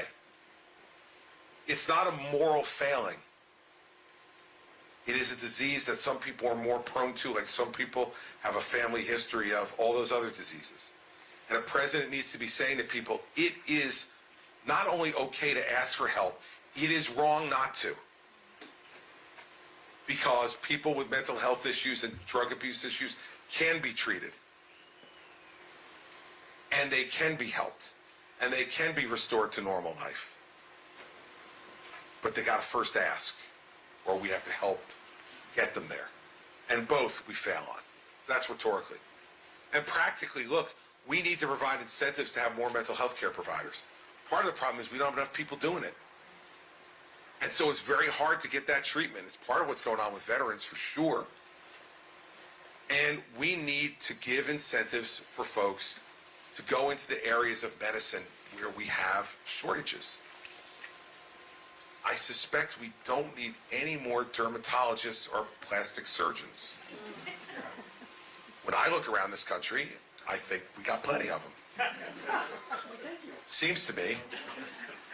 But psychiatrists, psychologists, counselors, we don't have enough. And so we have to, on the practical side, start incentivizing those people. Maybe it's forgiveness of student loans as part of the help, if you're willing to go into that rather than into dermatology. You know, maybe that's the financial benefit you get. But we've got to be creative about it. because in the end, those diseases are destroying lives and they're destroying our cities. If you look at our cities now, San Francisco, Los Angeles, Chicago, Philadelphia, New York, there's homeless everywhere, and Manchester. I mean, like any of the major cities in any state. There's homelessness everywhere, drug abuse everywhere, and we can't be a great country without great cities. And folks are being drawn to those places because they have no place else to go. And so we need to do both. And it is, the rhetorical part is the easier thing to do, but it's going to take longer to convince people that that's the problem. I use this example all the time. My mom was an addict. She was a nicotine addict. She started smoking when she was 16 years old in 1949, when nobody knew that smoking was bad for you. In fact, they told you it was good for you. And she got hooked, and she smoked for 55 years. Until at 71 years old, she got lung cancer. And she died in 4 months. But when she got sick, we didn't hesitate to tell anybody that she was sick, even though they all knew she was a smoker. And nobody came to me and said, well, Chris, hell, she's getting what she deserves. And she knew smoking caused cancer, and she still smoked. And so now she's got lung cancer, she's going to die, and she's getting what she deserves. Nobody said that. Everybody was compassionate. They cared. They helped her to the extent that they could. And they helped us. Because we told them she was sick. If my mother had been a heroin addict, would I have told them? No shot. No shot. And because we didn't talk to anybody about it, it would have been harder to find help. And because it was harder to find, when you didn't find help, then she would have gotten sicker. And it just would have gotten worse. That's what we need to do on substance abuse and on mental health issues. We have to let people know, you know, we're supposed to be the pro-life party. And I'm pro-life. But you better be pro-life for more than just the 9 months in the womb. And when they come out, in my experience as a father, is when things really get complicated. Right? That's when all these issues come up. And every life is a precious gift from God. And the one facing mental health issues or substance abuse issues is just as precious a gift from God as the one that isn't. So we got to be talking about that. If we do that, we can start to move our country forward into a place where we understand that there's treatment available for this stuff, and we can help make it better. So I can take one more. Yes, sir, right there. Thank you very much. Really appreciate your time to give you my question. Most importantly, I want a future for my children and my grandchildren, and it's dependent upon the world's safety and the economy. And what I've taken a lot of notes. All right, but the toughest thing I can see for a president to handle is how the president is going to implement a successful strategy with all the things that are going on between Ukraine, Russia, Iran, Gaza, Hezbollah, China, Taiwan. Okay, I'm a global account manager, responsible supply chain. I've worked with factories in China, Thailand, Taiwan, Vietnam, and now, Philippines. So it's like I'm extremely worried about the global supply chain and how we're going to fix getting along with everybody to make the global supply chain work and be peaceful so that our children and our grandchildren have a future. Look, it's your question absolutely points out what a lot of people in this race want to deny. That it's an interconnected world. Like, look, I think if I took a poll here tonight and I said, are you for America first? Then almost everybody would raise their hand. Like, nobody's for, like, America third, right? Like, I go Netherlands 1, Belgium 2, America for a bronze medal, coming in comfortably in third place. Everyone's for America first. The question is, how do you get there? How do you keep America first? And the idea that somehow we can fill the moat and pull up the drawbridge and ignore the rest of the world as if they're not there ignores what the reality of the world we've built has become, which is a globally interconnected world where we have helped to grow our economy by interacting with other folks in the world, and they have helped to grow theirs by interacting with us. And so to do it, the only part of your question I quibble with is we don't have to get along with everybody, right? We're not going to. Like, I'm not going to get along with Vladimir Putin. He's a thug. He's a communist KGB agent. He ain't going to be my guy. We're not having dinner, all right? But what you have to do first, I think, is to make our friendships around the world strong and unshakable. So, you talked about, gave a number of examples in Asia. So we now have great relationships with Japan, with Taiwan, with South Korea, with Vietnam, good one with the Philippines, good one with India, right? We have to make them understand that we are going to be their friend no matter what. That we're going to work with them to make sure that their economies are good and ours are good. First, shore up our friendships. I use Asia as an example, but the same thing could apply to our NATO allies in Europe, the G7, all the rest. We need the rest of the world, and the rest of the world needs us. And by the way, we always forget to talk about our own neighborhood. We live in the best neighborhood in the world. Despite the problems on our southern border, man, we don't wake up every morning wondering whether someone's going to invade us. I don't wake up in the morning and go, uh-oh, here comes Trudeau in Canada. They're coming.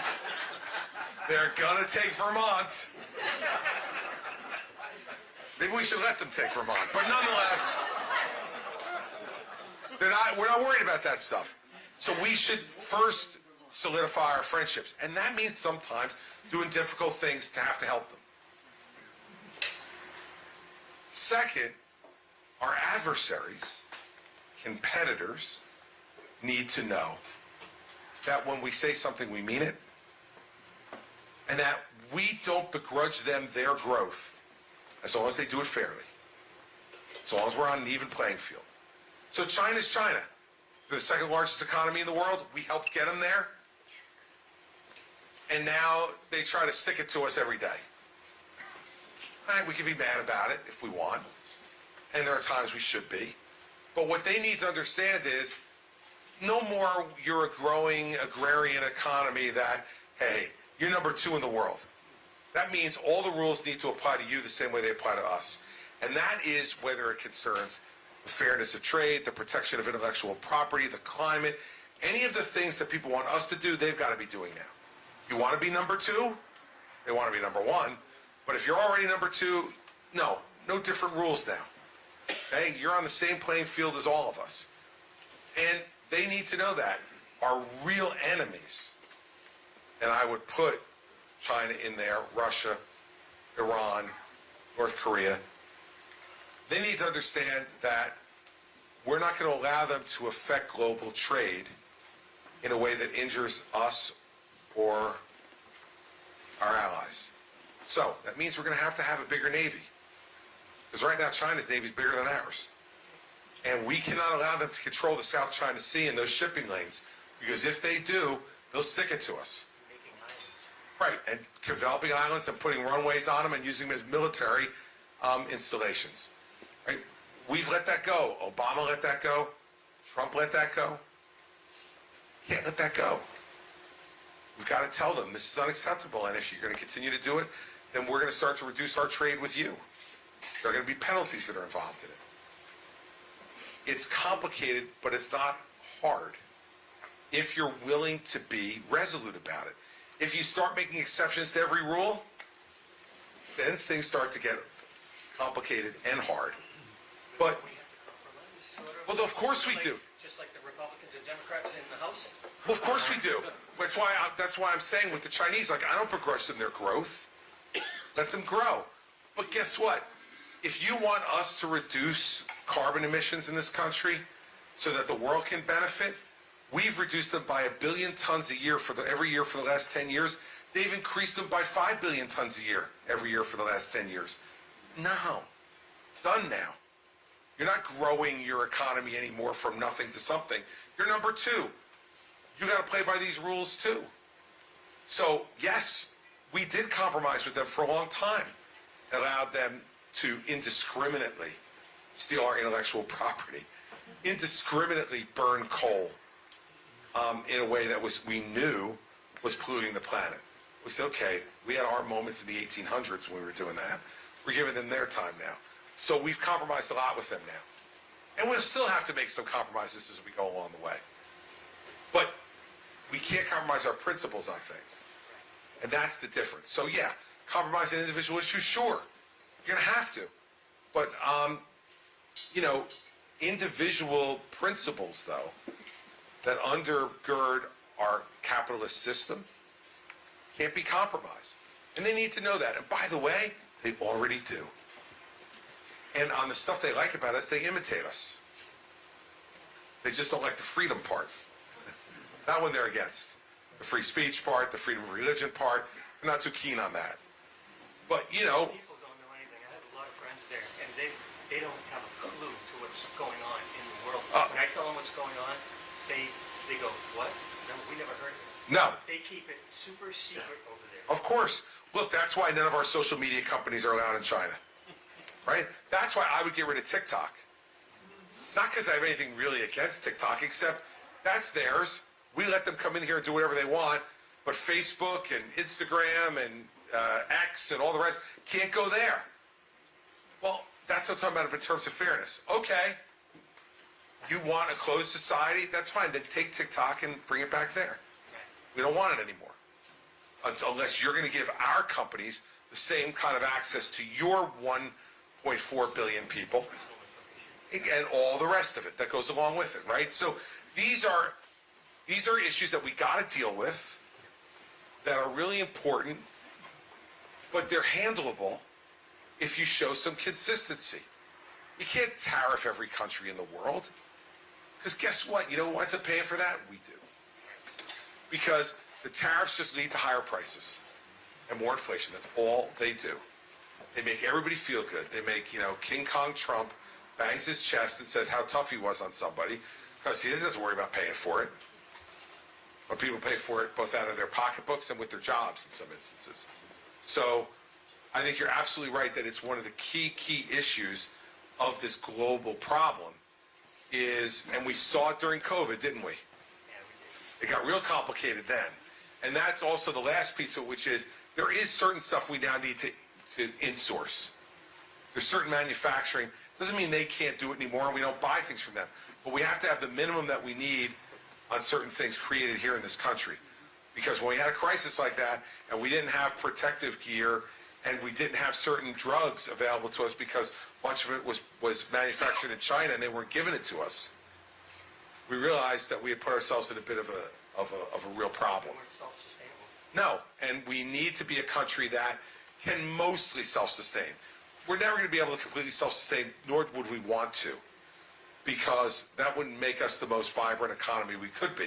But on the necessary things that involve our national security and our health security, we should have options that we can execute.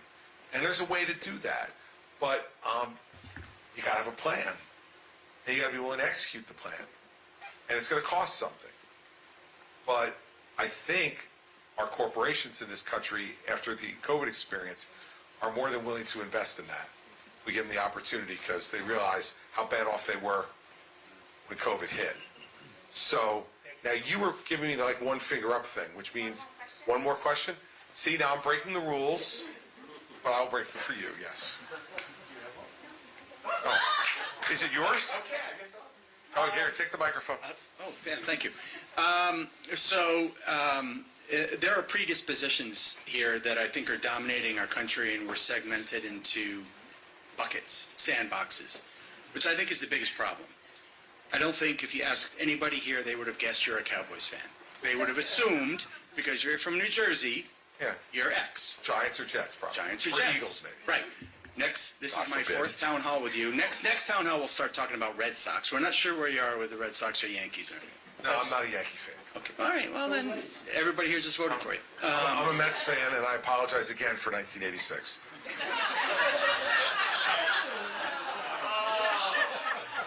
I said I was sorry. I didn't put Bill Buckner on the field in the ninth inning. You guys did, not me. Oops. All right, go ahead. We got that out. I completely lost my train of thought. No, so last question, appreciate it, is, you know, a lot of the themes here, again, this is my fourth town hall with you, there aren't a lot of policy questions. Like, what do you do about this? It's higher level, it's cultural, it's more threads that are more important about our country that seem to be dominating the questions that come to you. Mm-hmm. So this particular question is, and thank you again for taking the last one, is how is it possible? You're only one person. Granted, you may become the president, this amazing office, but you are still just one person. How do you sort of break down this, you know, again, people getting put into buckets that aren't necessarily representative of who they are, and they get almost chastised or pushed away because of that. You're a Republican? Oh, you must be this and this and this. You're a Democrat? You must be this and this and this. You know, Rachel Maddow, you know, is perfect at doing that kind of stuff. She just assumes that if you believe a certain thing, then you have to be this. I think we all perhaps feel, and again, the thread that I keep hearing is this kind of aspect of our country that seems to be dominating, perhaps mostly through the media. That creates a lot of our problems. Mm-hmm. Democrats, you talked about it earlier in Congress. I think this is an example of that. Is it possible to break it down? Sure. And the reason it's possible is because we've done it before. Normally, the way it breaks down is when we have a real crisis. You know, 9/11, no one was talking about who was a Republican and who was a Democrat. For months and months and months. Everyone was like, we're Americans. That's when we started putting these flags on our lapels. Everybody was like, the divisions that we have are small compared to people who would fly airplanes into buildings and try to kill us. And so we have to stick together. So first, and this is not the preferable way, but one of the ways that happens is in a moment of crisis. World War II is another example of that. Nobody cared about who was a Republican or Democrat during World War II because all the blood that was being spilled in Europe and Asia was red. And it wasn't red or blue. It was just red.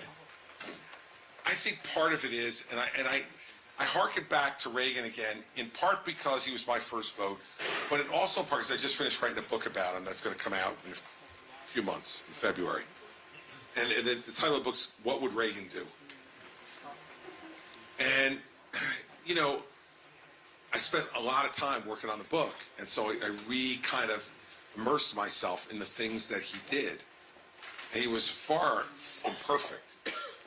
But he spoke to a bigger America and not to its divisions. We have had too many presidents who have spoken to our divisions because it's what benefited them politically. That to divide people into those smaller buckets makes it a lot harder for everyone to get out of that bucket and oppose me. So if I divided them up into smaller groups, then it's hard to kick me out because nobody can really get together.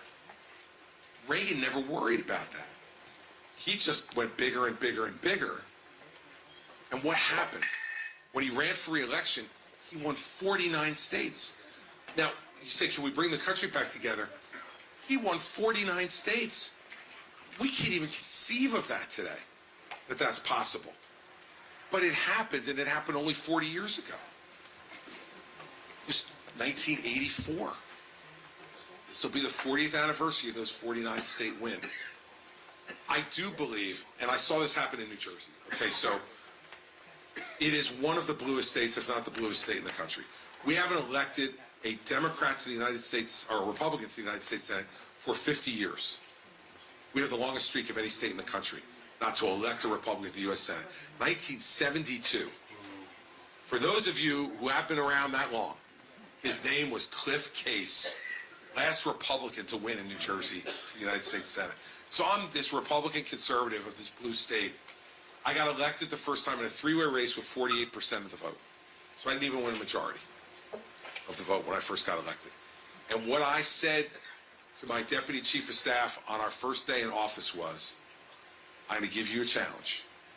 Send me everywhere, direct me everywhere to get us to 60% in 4 years. And he looked at me and said, you're nuts. And I said, let's try. Let's try it.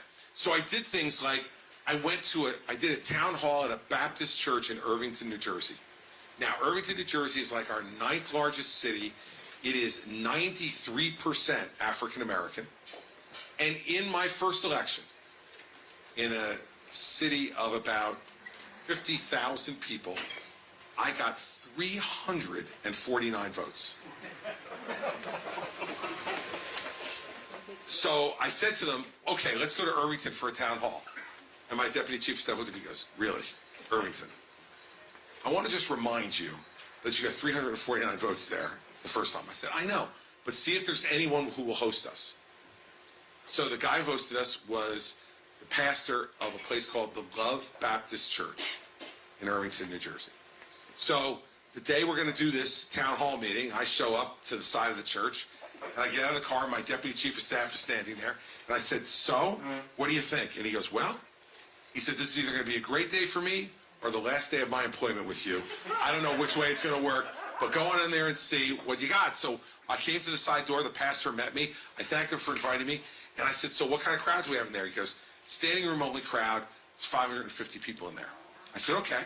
So I went in, he introduced me from the pulpit, I went up into the pulpit, and I got booed like you could not believe. I mean, just outright crushing me with boos. So I stood up, I let them work it all through, and I said, thank you very much, and I want you to know something. Despite that welcome, I have already won today because there are more people in this room than voted for me 2 years ago. So I must be doing something to catch your interest. We went on for 2 hours and 40 minutes, and all questions, and yelling at me, and not liking certain stuff I did. And by the end of it, about a third of the audience applauded. Okay. So what's happened in 2013? In 2013, I don't win Irvington, but I get over 2,000 votes in Irvington from 349. And I get reelected with 61% of the votes statewide, 51% of the Hispanic vote, 28% of the African American vote. Against a female opponent, 58% of the female vote. You can do this. You just have to go places where you're uncomfortable. You have to talk to people who disagree with you and listen to them. You have to let them know that you care about what they think, even if you disagree with it. You have to show them respect. It can be done. It's been done. And it can be done again. It just isn't comfortable. Believe me, when I walked into the Love Baptist Church and they're booing the hell out of me, it was not comfortable. I can speak now, 11 years later, in a jovial manner about it, but when you're getting crushed up there, and you're used to everybody rising when you come into the room as governor, right? This is a different sensation, and it's not pleasant. But I was building towards something. I wanted to build to a place where the state felt like I was everybody's governor. If I become president, I want to use the 4 years I get to do two things. To achieve things of consequence and to bring the country together. And if I could do those two things, whether I get 4 years or I get 8 years, will probably not matter all that much to me. When I did this stuff in New Jersey and people said to me, you know, you're not going to get reelected. And I'd say, you know, I don't really care. And they would press me on it and say, like, you know, did you care? You've been to a few of these, you probably heard this before. But I said, like, I don't care because I already get the portrait. Like, once you get elected once, they actually paint a portrait of you. And they hang it in the State House forever. My grandkids someday, hopefully, will be able to come there and see, look at the old man.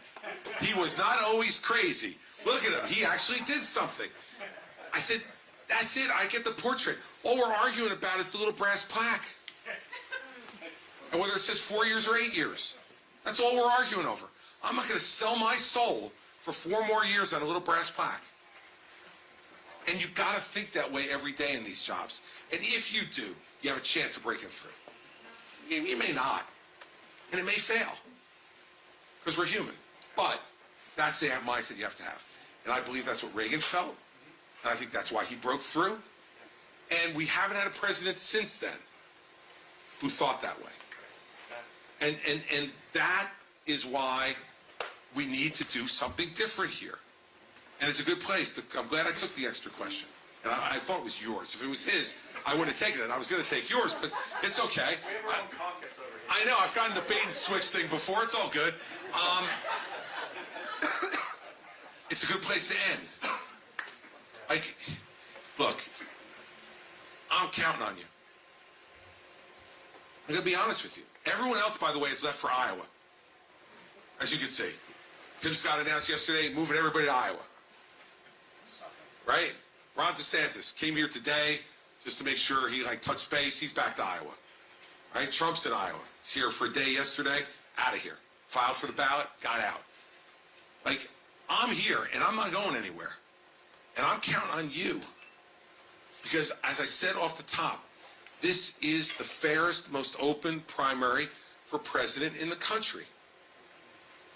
And you all are going to get to decide. And I'm not naive. 8 years ago, you picked Trump. I was on the ballot. I get it. I was here. But it ain't 8 years ago. We know a lot more now than we knew then. He was the guy from TV who said you're fired. And was rich and had the beautiful wife. Okay. And he was running against Hillary. Okay. We went, well, we know her.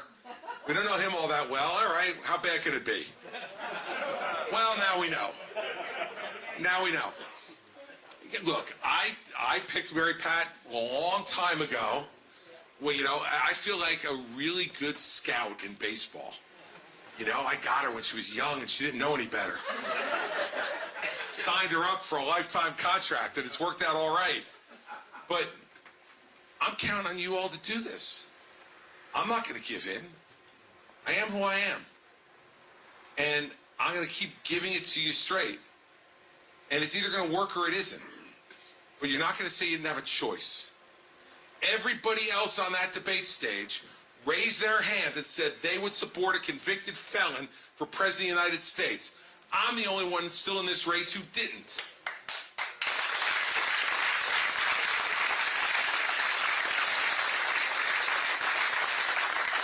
Go to a Ron DeSantis town hall and ask him, why'd you raise your hand and say you support a convicted felon for President of the United States? Go to a Nikki Haley town hall and ask her, if she's so independent, why'd she raise her hand and say she'd support a convicted felon? You can't have it both ways. You either think what he did was wrong and he's unfit for the office, or you're with him. And if you're with him, what the hell are you doing in the race? Drop out and endorse him. But the defining question of this election is Donald Trump fit for office or isn't he? And if you believe he is, what are you doing in the race? I know him better than anybody in this race. I've known him longer than anybody in this race. And I know he's not fit to be president. And I got into this race because I could not stand by and allow him to get this nomination again and to have the chance of him taking this country down a road from which we might not be able to recover. Nor could I stand the idea of Joe Biden being president again. And Mary Pat finally looked at me and said, well, stop talking and do something. And that's why I'm here. So, thank you for coming tonight. Thank you for what you do. Thank you for being so concerned about this country that you're willing to take the time on a Tuesday night to spend a couple of hours with me. I will be here every week between now and the primary date. I ask you to not just come yourselves, but recruit others who need to be converted. We need to win this one voter at a time on the ground here. We could do it. I know there's a lot of people who agree with us, but are afraid to speak up. Bring them here, and let's together give them the courage to take our country back. Thank you all very much.